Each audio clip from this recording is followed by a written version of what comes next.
en leur disant: allez au village qui est devant vous. Vous trouverez aussitôt une ânesse attachée et un anneau avec elle. Détachez-les et amenez-les-moi. Si quelqu'un vous dit quelque chose, vous répondrez les besoins. Et à l'instant, ils allèrent. Veuillez vous asseoir. Nous prenons aussi le verset 10. Il est dit, lorsqu'il entra dans Jérusalem, toute la ville fut émue. Et l'on disait: qui est celui-ci? La foule répondait: c'est Jésus le prophète de Nazareth en Galilée. Dieu bien-aimé, Père de grâce, toi qui es le maître des temps et des circonstances, ton nom c'est le Seigneur et Sauveur Jésus-Christ. Encore une fois de plus, Père, ce soir, te disons merci, Seigneur, car tu as permis, mon Dieu, mon roi, que nous puissions, Seigneur, nous retrouver ce soir. Ce n'est pas, au Père, par nos efforts, ce n'est pas, mon Dieu, par nos mérites, Seigneur, mais c'est par ta grâce, Père éternel. Et nous te prions ce soir que tu puisses oindre l'orateur, que tu puisses oindre son interprète, que tu puisses oindre, Seigneur, l'auditoire. Et que tout esprit qui ne confesse pas ton nom, Seigneur, soit bouté dehors au nom de Jésus-Christ, que nous avons ainsi prié. Amen. Amen. Que Dieu vous bénisse encore une fois. Que Dieu vous bénisse. C'est votre frère David Mbaya, ministre de l'Évangile, qui réside à Lubumbashi. Nous sommes ici à Kinshasa pour le champ missionnaire. Je tenais à remercier notre Dieu, lui qui est le maître des temps et des circonstances, qui a permis que nous puissions nous retrouver ce soir en ce lieu. Ce n'est pas par nos mérites, ce n'est pas par nos efforts, mais c'est par sa grâce. Je remercie aussi notre pasteur pour la marque de confiance de m'avoir cédé sa chair. Que Dieu le bénisse richement. Ainsi je vous remercie tous ce soir d'être venus. Que Dieu vous bénisse d'être venus. Parce que si vous n'étiez pas là, on ne veut pas prêcher aux chaises. Amen, amen. Alors ce soir, pendant quelques minutes, pendant quelques instants, nous allons essayer d'exploiter un sujet qui a été prêché. Et il a été inspiré à intituler ce sujet qui est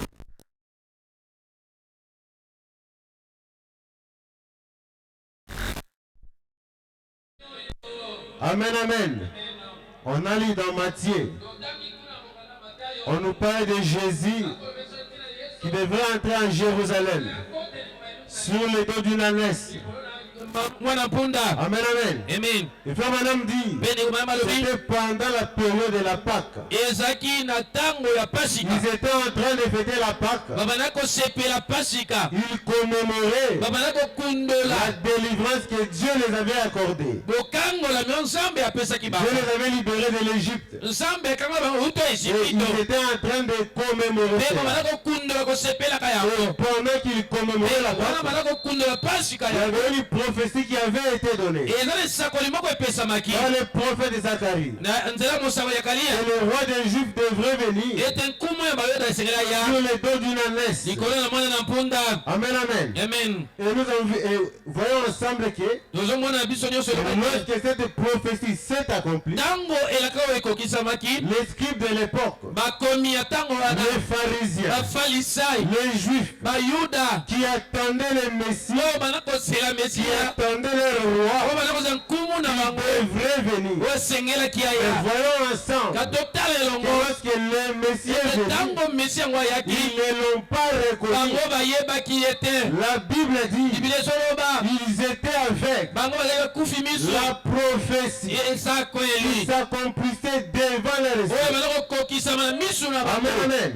Et frère Madame dit ils avaient les rouleaux. On appelle la Bible. Ils prêchaient cette prophétie dans des synagogues. Ils prêchaient cette prophétie dans des temples. Mais lorsque ça s'est matérialisé, ils n'ont pas cru à cela.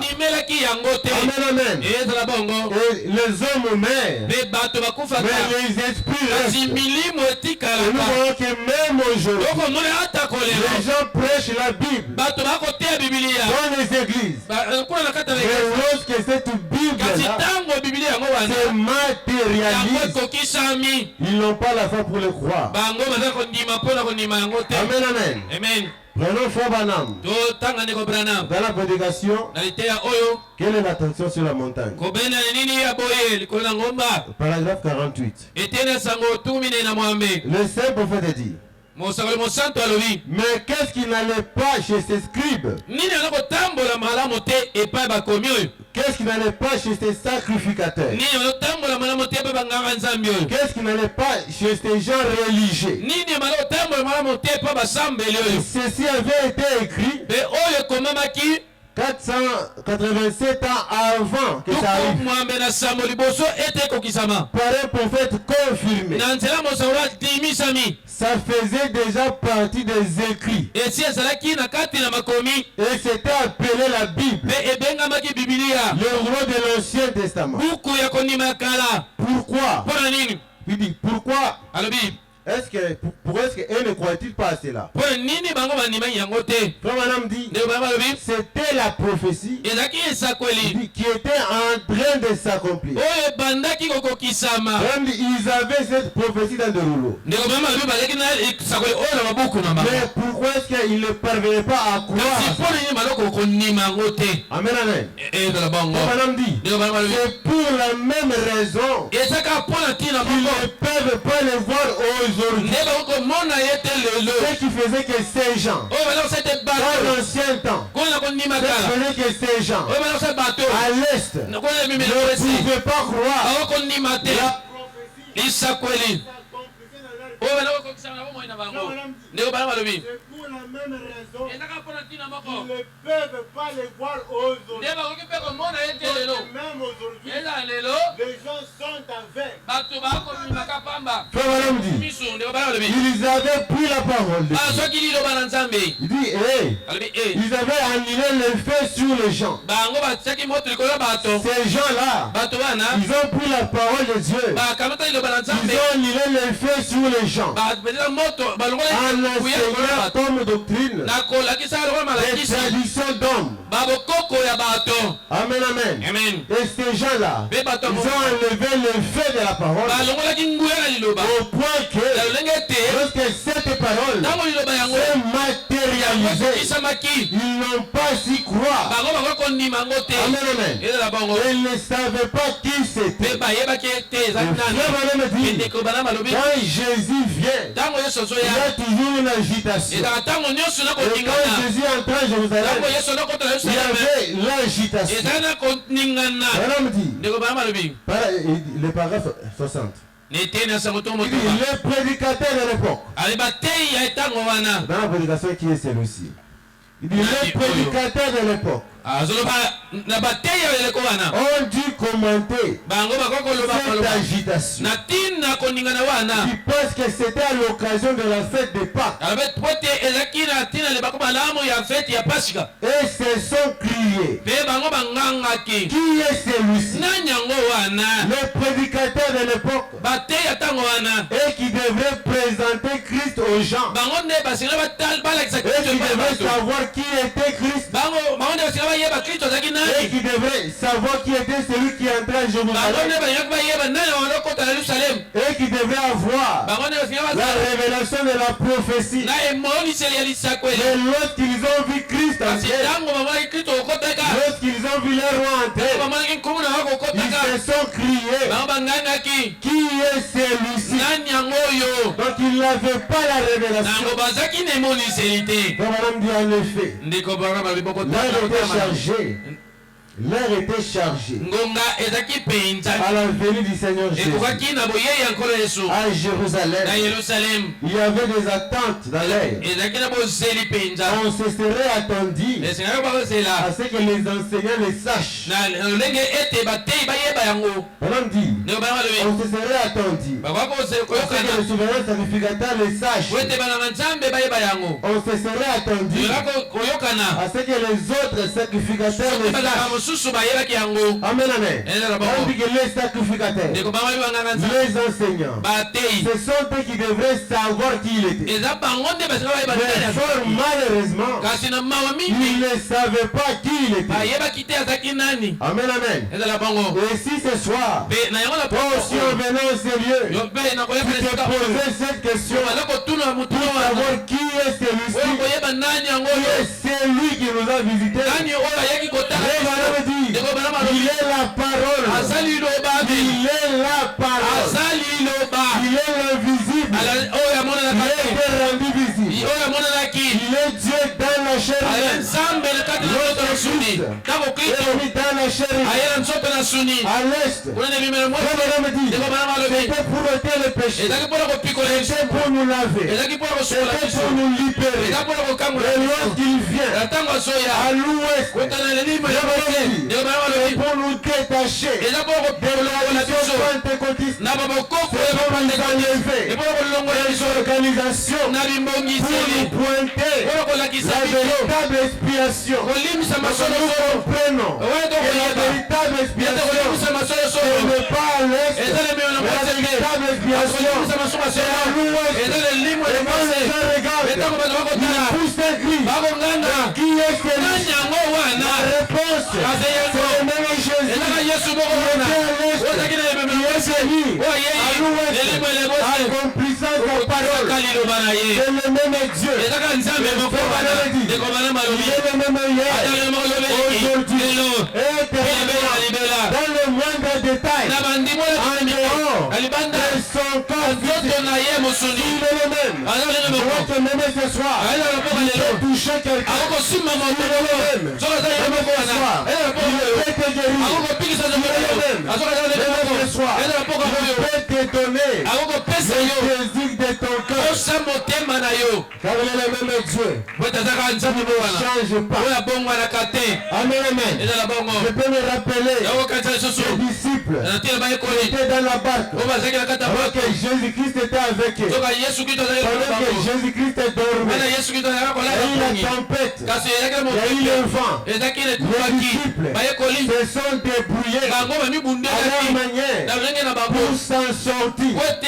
Mais ils n'ont pas su. Et Madame dit, Dieu n'a pas créé l'homme pour qu'il puisse se débrouiller. Dieu ne t'a pas créé pour te débrouiller. Tu traverses des temps difficiles, des moments des épreuves. Il faut faire. Il faut s'abandonner à Dieu. Dieu a créé l'homme pour qu'il puisse totalement dépendre de lui. Les disciples étaient débrouillés. Ils se sont débrouillés sans succès. À un moment donné, ils se sont rappelés qu'il y a quelqu'un qui est dans la barque, qui était endormi. Et c'était Jésus. Et lorsqu'ils ont réveillé Jésus, Jésus a menacé les vents. Il a menacé la tempête. Et j'ai pris ce matin. Si tu es malade, si tu as des problèmes difficiles, réveille Jésus. Il est le même. Il est celui qui peut te guérir. Il est celui qui peut te toucher. Ne te débrouille pas. Faut maintenant m'approcher un message. La force parfaite par la faiblesse. Essaie de nous faire comprendre dans cette prédication que Dieu devient totalement fort. Lorsque nous devenons totalement faibles, soit totalement faibles, afin de permettre à Dieu d'être fort. Et lorsque Dieu est fort, rien ne peut le vaincre. Amen, amen. Et Branham me dit, notre Dieu, il agit au moment où rien d'autre ne peut agir. Notre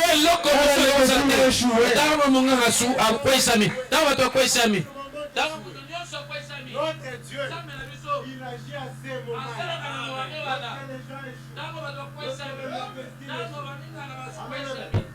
À ce moment-là, Dieu agit. Dans la prédication, ces jours-là sur le calvaire.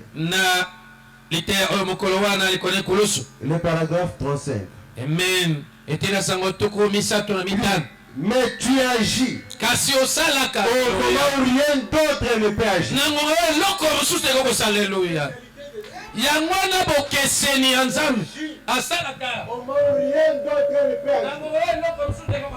quand les gens t'abandonnent, quand les gens tombent, c'est à ce moment-là que Dieu se manifeste. Il vient au moment le plus sombre, tu as perdu espoir, quand tu penses que tout est fini, c'est à ce moment-là il vient te prouver qu'il est Dieu.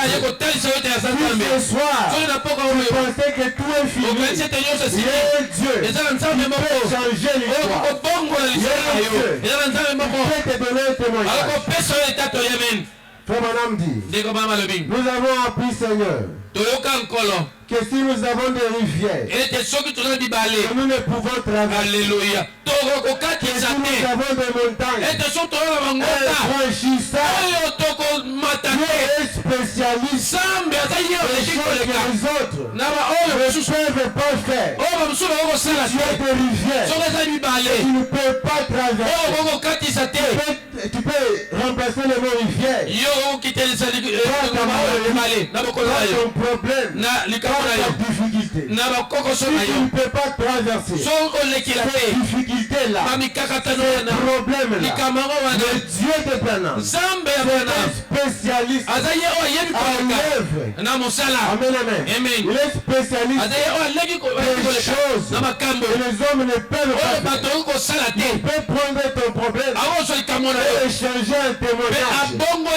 Amen, amen. Il est ce Dieu-là. Il peut prendre tes difficultés et les transformer en témoignage. Il est le grand je suis. Il est le prédétant des circonstances. Il est le grand médecin. Quand les gens le voient, en ce temps du soir, ils se posent la question, mais qui est celui-ci? C'est le créateur des écureuils. Qui est celui-ci? Celui qui avait calmé la tempête. La tempête de neige. C'est le même Jésus. On le reconnaît dans ses caractéristiques. Amen. Et en ce temps du soir, nous l'avons reconnu dans ses caractéristiques. Oh, je me sens bien. Frère Madame dit, dans la prédication, qui est celui-ci?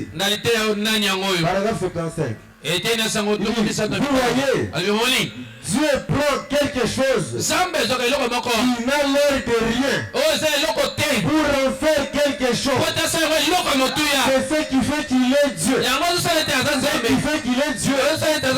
Il peut prendre quelque chose qui n'a l'air de rien et en faire quelque chose. Et puis ce soir, si tu n'avais l'air de rien, tu peux te prendre. Il faut que tu aies une référence.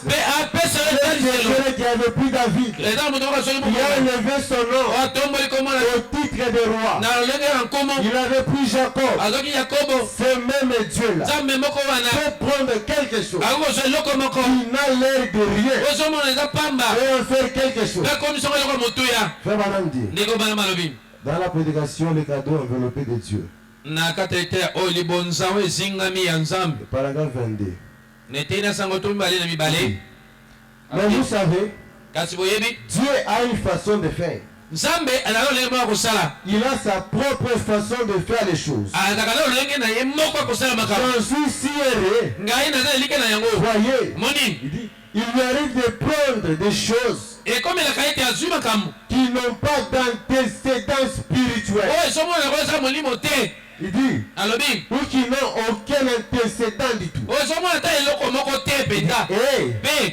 C'est pour ça qu'il est Dieu. Dieu peut prendre quelque chose qui n'a pas d'antécédent spirituel et faire de cette chose ou de cette personne une référence. C'est ce qui fait de lui Dieu. Il avait pris Rahab. Il a fait de lui une référence. Elle qui était une prostituée. Elle qui avait une mauvaise vie. Dieu fait d'elle une référence. Dieu peut te prendre de la boue du péché et faire de toi une référence. Dieu peut te prendre dans l'état où tu es et faire de toi quelque chose de grand. Il ne s'agit pas de tes œuvres. Il ne s'agit pas de ce que tu as fait, mais il s'agit de la grâce de Dieu. Et je prie ce soir que la grâce de Dieu puisse te localiser. Même si tu n'avais pas d'antécédent, Dieu est capable ce soir de faire de toi une référence. Une référence pour plusieurs. Il est capable car il ne change pas. Le saint prophète dit. Et ça, c'est ce qui fait qu'il est Dieu. C'est ce qui fait que nous l'aimons. C'est ce qui fait que nous, pauvres gens, nous l'apprécions. Parce que bien que nous soyons pauvres, sans aucun antécédent, Dieu peut néanmoins faire de grandes choses avec nous. Bien que nous soyons pauvres, sans antécédent, bien qu'on n'est pas digne, mais Dieu peut faire néanmoins de grandes choses avec toi. Bien que tu es pauvre, bien que tu ne mérites pas sa grâce, bien que tu es indigne, mais Dieu dans sa miséricorde, il peut faire de grandes choses avec toi. Amen, amen, amen. Oui, je me sens bien. À condition qu'il nous ait sous son contrôle. C'est la seule condition. Si Dieu t'a sous son contrôle, peu importe qui tu es, il peut faire de toi de grandes choses. Même si tu étais vil, même si tu étais un pécheur, même si tu étais un sorcier, même si tu étais une prostituée, lorsque tu rencontres Dieu, il peut te transformer et faire de grandes choses avec toi. Amen, amen. Voilà que quand Jésus est entré en Jérusalem, les gens ne l'ont pas reconnu. Les prédicateurs de l'époque ne l'ont pas reconnu. Et ils se demandaient, mais qui est celui-ci? Pourquoi il y a cette agitation? Qui est celui-ci? Amen, amen. Parce que Dieu était voilé. Il était enveloppé. Il était donc enveloppé dans des habits sales. Il était emmailloté. Il est aujourd'hui enveloppé dans la même chose. De la même manière qu'il était enveloppé à l'est, habits sales. Même aujourd'hui, il est enveloppé de la même chose. La taxe des saints exaltés. Des fanatismes. Des bandes hérétiques.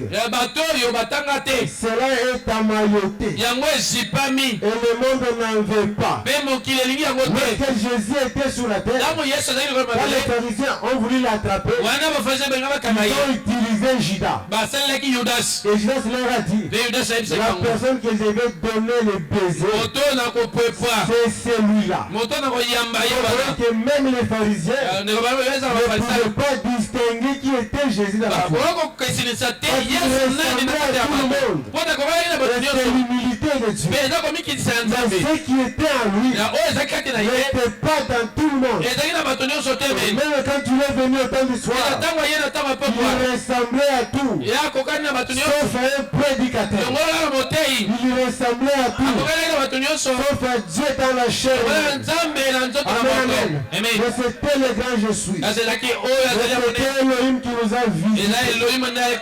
C'était Dieu qui est venu parler à son Père. C'était Jésus-Christ qui a emprunté un corps pour venir visiter son Père. Amen. Et les gens s'interrogent. Ils se demandent, mais qui est celui-ci? C'est le même Dieu. Le même Dieu. Comme un homme dit, nous voyons que dans Genèse, il est écrit, au commencement, Dieu a créé le soleil. Au commencement, Dieu a créé telle chose. Dieu a créé les animaux. Dieu a créé l'homme. Mais quand la bouche autorisée vient, quand un homme vient, lui qui est la bouche de Dieu, au commencement, Dieu n'était pas Dieu. Dieu, c'est l'objet d'adoration. Est allé avant le commencement. Il a découvert au commencement, il n'avait rien pour adorer Dieu. Il n'était pas Dieu. Parce que Dieu, c'est l'objet d'adoration. Mais il était le grand esprit invisible. Il était en train de se mouvoir. Le Saint-Esprit est sorti le Logos. Le Fils. Comme on a dit, le Logos, c'est la tribu, c'est la plénitude de Dieu. C'était le grand esprit qui voulait se rendre visite. Et il a pris la forme du Logos. Et par là me dit, le Logos couvrait la terre comme la colombe qui couvre ses ailes. Le Logos couvrait. Il était là en train de roucouler. Madame dit, je peux voir. Madame dit, je peux voir. À l'instant, il est en train de voir. Je peux voir le Logos en train de roucouler. Pendant qu'il roucoulait, je vois les arbres se lever. Pendant qu'il roucoulait, je vois les oiseaux s'envoler. Pendant qu'il roucoulait, je vois les lions apparaître. Et je crois ce soir que si on est même Jésus, il va roucouler sur ta vie. Il va roucouler sur toi. Si tu étais malade, il va roucouler. La bonne santé va se lever.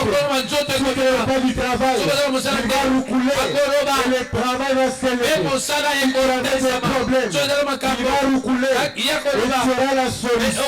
Et nous voyons que c'est le Logos là. C'est la colonne de feu qui s'est fait chair en Jésus-Christ. À l'est, il a prêché l'évangile. Et cette même colonne de feu est encore revenue en ce temps du soir. Ce n'est pas étonnant que les rigos ont chanté. Il est ressuscité. C'était le retour de la colonne de feu. C'était le même Jésus qui devait accomplir sa parole. Et quand les gens voient, ils se questionnent, mais qui La réponse ce soir, c'est le même Jésus, c'est le même Dieu. Vous prêchez le message. Amen, amen. Il y a la même colonne de feu qui avait libéré Pierre dans la prison. Si ce soir, tu es dans une prison, la même colonne de feu qui localise au nom de Jésus. Amen, amen. Il est le même Jésus. Au temps du soir. Il est le même. Et il ne change pas. Il ne change pas.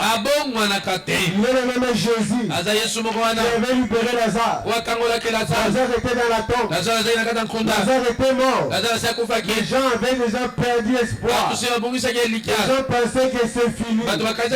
Mais quand Jésus-Christ est venu devant la tombe de Lazare, il a crié d'une voix forte, Lazare, sors. On a vu un homme qui est sorti.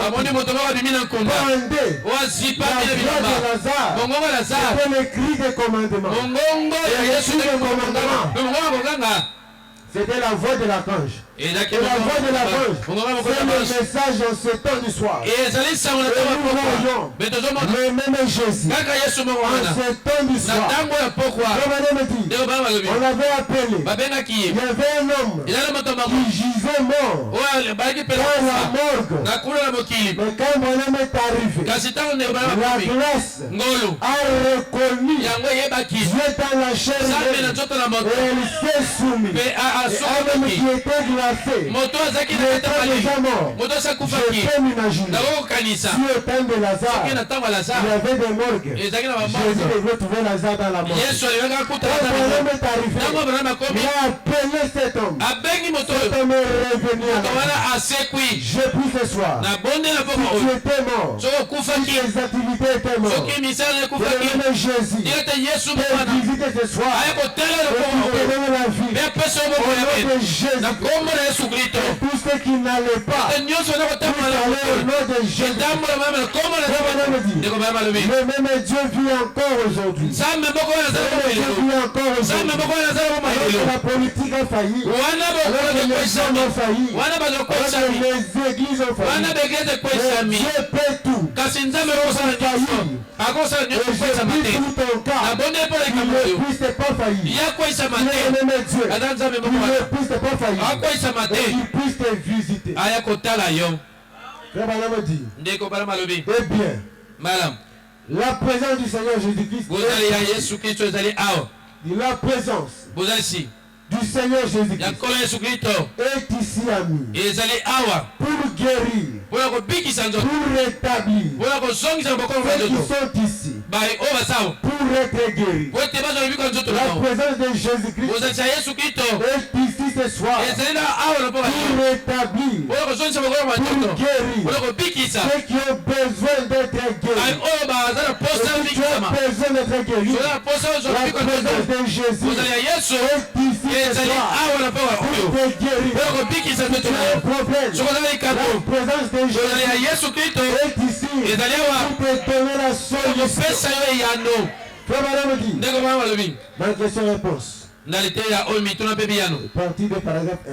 Restons debout juste un moment pour la prière. Il dit, Dieu bien-aimé, ce soir, nous te remercions d'abord pour Jésus-Christ. Nous te remercions Dieu pour Jésus-Christ. Nous te remercions pour Jésus-Christ, notre Sauveur. Nous te remercions parce qu'il est le même hier, aujourd'hui et éternellement. Nous te remercions pour ceux qui croient cela. Nous sommes si contents d'avoir un Dieu. Ce soir, nous sommes si contents d'avoir un Dieu. Pas simplement un Dieu imaginaire. Pas simplement un Dieu imaginaire. Unité l'imaginaire. Un esprit imaginaire. Il n'y a rien d'imaginaire à ce sujet. Il s'agit d'un Dieu véritable vivant. Même ce soir, il s'agit d'un Dieu véritable vivant qui agit avec nous, en nous, amen, amen, qui vit avec nous, et en nous, qui agit à travers nous. Nous ne faisons pas une statue à Dieu. Mais nous, étant des portraits vivants de Dieu, le Saint-Esprit ne parle pas à travers une statue, mais il parle à travers un vase racheté. Dieu manifesté dans la chair. En ce temps du soir, le Saint-Esprit n'a pas parlé à travers une statue, mais le Saint-Esprit a parlé à travers Dieu manifesté. Même ce soir, le Saint-Esprit parle à travers un vase racheté. Et si tu as un problème, et si tu as une maladie, au nom de Jésus-Christ, que cela puisse te fléchir. Au nom de Jésus-Christ, si tu as un problème qui ne va pas, allez au nom de Jésus. Que tout ce qui t'est compliqué, que cela puisse cesser. Au nom de Jésus-Christ. Je peux me rappeler d'Élisée. Alors qu'il a vu Élie partir, il a laissé le manteau. Il a regardé derrière. Il y avait le Jourdain. Élisée n'avait pas besoin d'un enseignement. Élisée n'avait pas besoin de quoi que ce soit. Mais il voulait voir le Dieu d'Élie. De l'histoire, et vu le Jourdain.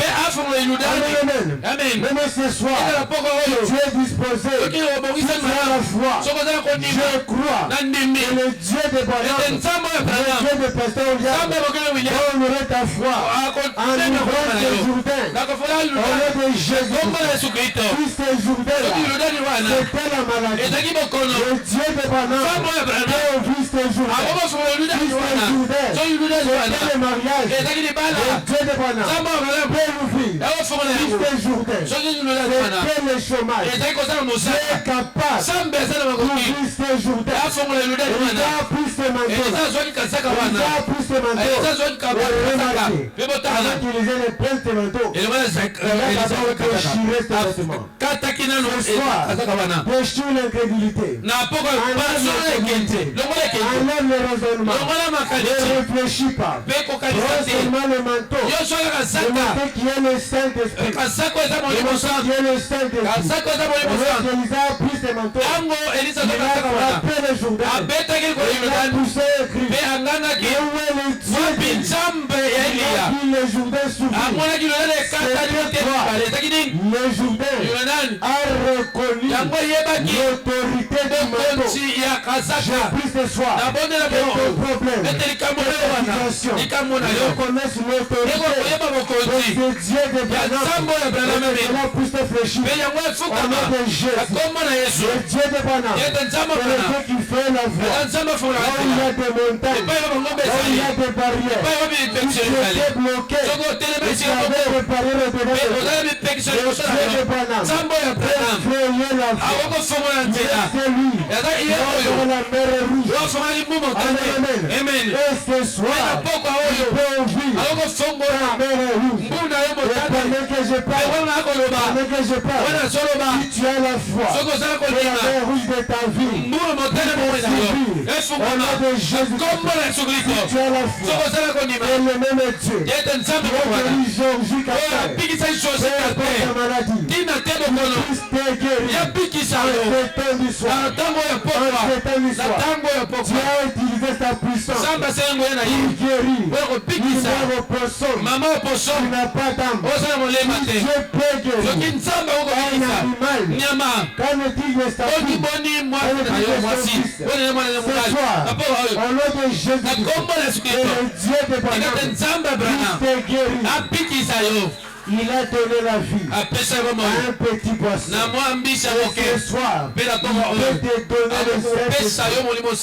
Si tu as soifé du Saint-Esprit, Dieu peut te le donner. Peu importe ton état, tu peux seulement avoir la foi. Le Saint-Esprit peut descendre et te toucher. Il y avait un homme qui voulait avoir le Saint-Esprit.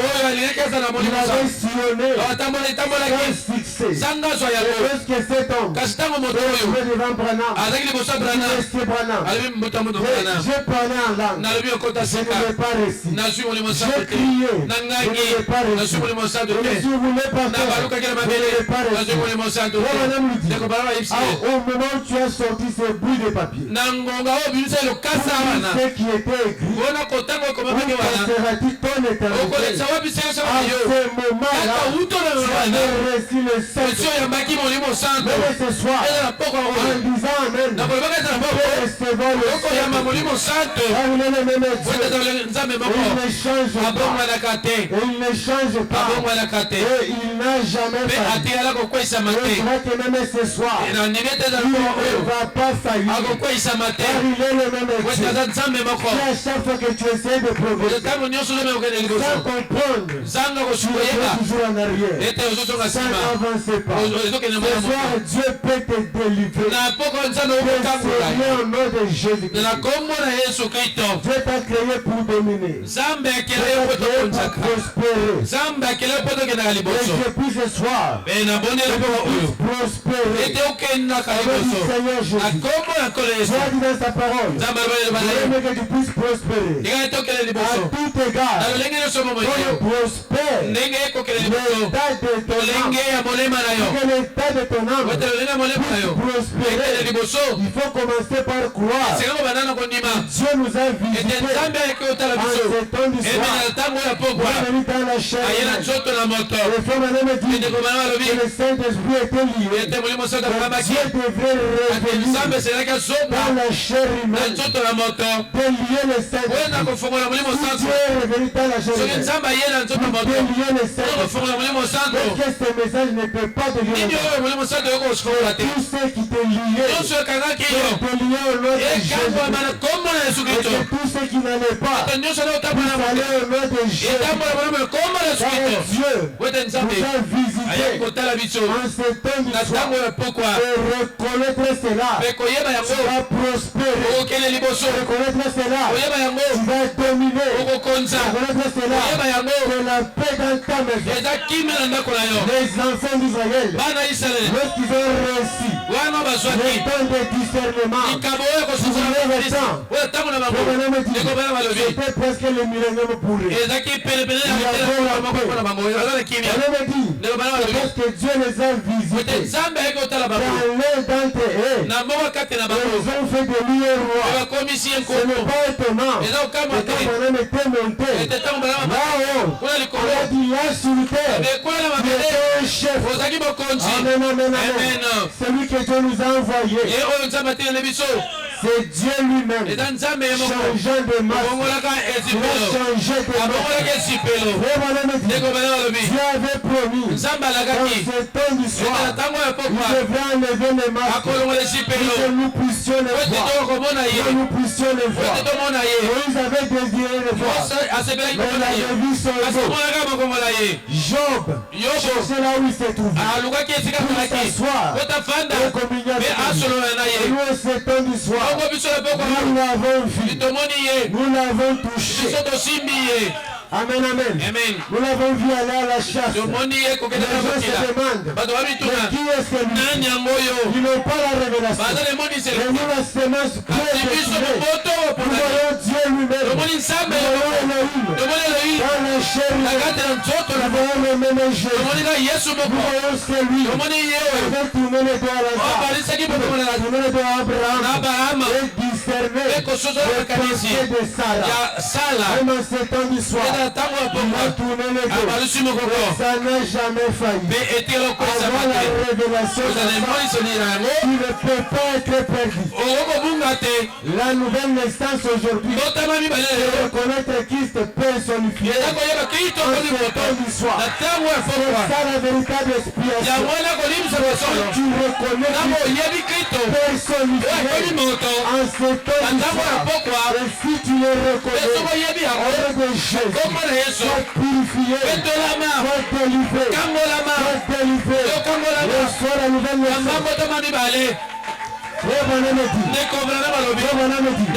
j'essaie de détacher un peuple de dénomination, de tradition, et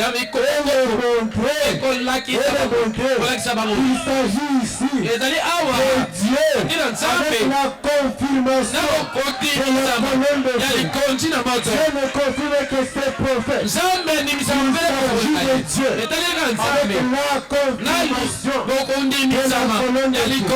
Alors ce soir, fais un exercice.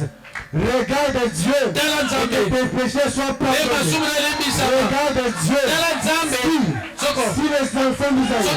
Vous pouvez regarder les serpents de rêve et guéri. Il n'avait pas de vertige dans les serpents de rêve. Mais il suffisait d'obéir. Et ici, il y a le vertige. Parce que c'est Dieu avec la confirmation. On est de Jésus, que Dieu te touche. On est de Jésus, que Dieu te guérit. On est de Jésus, que Dieu te remplit. Il y avait une femme qui était malade. Cette femme-là, elle avait cette photo. Elle a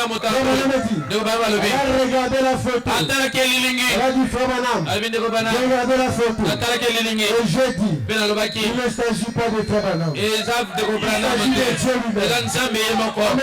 Amen. Il dit, elle a prié. Cette colonne de feu qui s'est détachée de la photo. La colonne de feu s'est détachée. Elle s'est posée sur elle alors qu'elle devait mourir. Mais quand le médecin vient, on l'examine, on dit, tu es totalement guéri. Si c'est le même Dieu, cette colonne de feu se détache ce soir et qu'elle te repose sur tes enfants, elle se détache et te repose sur ton mari, sur ton épouse, sur ton travail, sur tes activités. Qui est celui-ci? Qui est celui-ci? C'est Dieu dans la chair humaine. C'est Dieu qui a quitté l'invisible pour se rendre visible. C'est lui-même.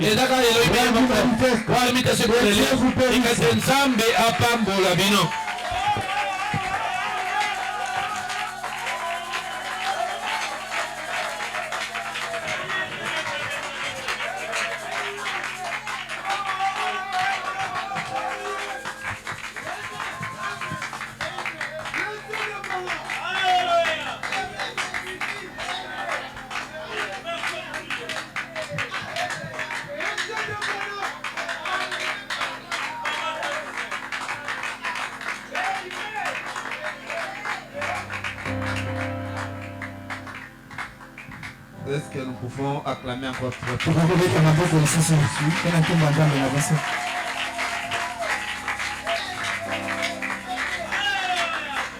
Le temps pour nous de nous lever pour chanter un cantique qui puisse nous introduire dans la prière ce soir.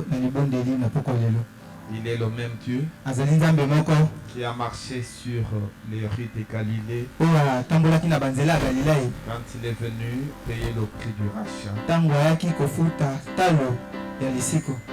Et c'est le même Dieu qui nous a visités au temps du soir et qui a marché dans les rues de Jeffersonville et qui a emprunté un corps d'un homme. Et il est le même Dieu qui nous apporte la parole. Parce qu'il n'est pas un Dieu de l'histoire. Il est le Jésus. Et nous allons chanter et puis prier.